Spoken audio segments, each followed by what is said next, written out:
सभी को नमस्कार। जय श्री राम। मैं विमल सिंघल उर्फ गुरुजी, जिला प्रभारी राष्ट्रीय शिव शक्ति सेना रामपुर। आज एक मुद्दा थोड़ा भारत के कानून के ऊपर लेके आया हूँ मैं। ये देखिए, हमारा भारतीय संविधान है, भारत का संविधान। I love constitution of India. मुद्दा ये है कि आज के डेट में एक टीईटी टेट परीक्षा जो टीचर्स के लिए ज़रूरी कर दी गई है, तो जब से ये टेट परीक्षा लागू हुई है तो उसमें ये कहा गया है कि जो पुराने टीचर हैं, जो 2-4 साल बाद रिटायरमेंट होने वाले हैं, उनको भी टेट परीक्षा पास करनी होगी। अब ज़रा ये विचार करिए, सोचिए कि टेट परीक्षा जब वो लोग भी पास करेंगे, आप 55 की उम्र के हो गए, कोई 50 की उम्र के हो गए, 52 की उम्र के हो गए, अपने बच्चों की ब्याह शादी किसी को करनी है, किसी को और चीज़ों से जूझ रहे हैं, तो वो उन चीज़ों को देखें या अपनी परीक्षा की तैयारी करें इस उम्र में। खैर, वो सरकार का और कोर्ट का मैटर है, उसमें हम ज़्यादा कुछ नहीं कह सकते। मगर मुद्दा ये है कि अब आगे हम देखते हैं कि हमारे माननीय सांसद महोदय हैं, माननीय विधायक महोदय हैं, माननीय मंत्री जी हैं, उनके लिए कोई भी शैक्षिक योग्यता आवश्यक नहीं है। वो कोई भी पढ़ाई करें ना करें, अनाड़ी हों, खिलाड़ी हों, पढ़े लिखे हों, अनपढ़ हों, सब चलेगा। अब ये चीज़ है कि एक सरकारी जो माली है, एक चपरासी है, एक माली है बाग में जो पानी वानी देने का, पेड़ों को सिंचाई करने का काम करता है, एक एसडीएम का ड्राइवर है, एक किसी भी सरकारी विभाग का ड्राइवर है। छोटी सी बहुत पोस्ट होते हैं ये, इसलिए मैंने इनको लिया है। इनके लिए भी एक सरकारी जो नौकरी प्राप्त करने के लिए एक जो है निर्धारित न्यूनतम योग्यता होती है, और न्यूनतम एज लिमिट, अपर एज लिमिट भी होती है। परंतु किसी भी इलेक्शन लड़ने के लिए कोई भी योग्यता नहीं होती है, ये ठीक नहीं है।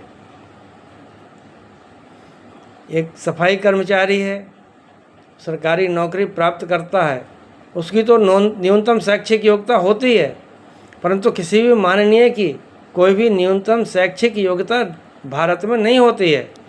अब आते हैं हम नगर पालिका परिषद में जो ईओ होते हैं, एग्जीक्यूटिव ऑफिसर, वो एक मेन बॉडी होता है सरकारी बॉडी में। इसी तरीके से उसको जो है पढ़ना लिखना ज़रूरी है, कंपटीशन पास करके वो आएगा, बनेगा।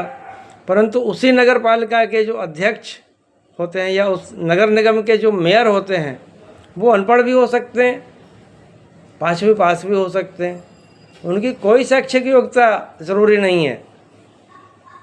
तो मेरे कहने का मतलब सिर्फ यही है। ये मुद्दा मैंने इसलिए उठाया है कि ये जो है चेंज होना चाहिए, इसमें जो है बदलाव आना चाहिए।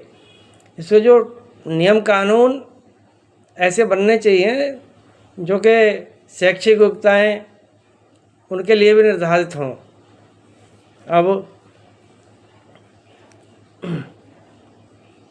कोई डॉक्टर है तो एमबीबीएस पास होगा, जो अंग्रेज़ी दवाओं के डॉक्टर्स हैं। आयुर्वेद में बीए एमएस पास होगा, वो डॉक्टर कहलाएगा। मगर अभी जो इन डॉक्टरों के सबके ऊपर वो सीएमएस हैं या सीएमओ हैं जिले के, उन भी सबके ऊपर जो होते हैं वो कानून, ये जो स्वास्थ्य मंत्री होते हैं, तो स्वास्थ्य मंत्री अनपढ़ भी हो सकते हैं। उसको किसी प्रकार की किसी योग्यता की, किसी शैक्षिक योग्यता की ज़रूरत नहीं है, किसी भी एकेडमिक क्वालिफ़िकेशन की कोई ज़रूरत नहीं है इस देश के अंदर। तो भाई मेरा तो यही कहना है कि भाई देश की तरक्की करनी है और विधानसभा में और संसद में अच्छे लोगों को पहुंचाना है, तो देश के इस विधान को बदलना होगा। वरना तो ये तमाम गुंडे तमाम माफिया जो पहुंचते हैं संसद में और विधानसभा में, वो पहुंचते रहेंगे।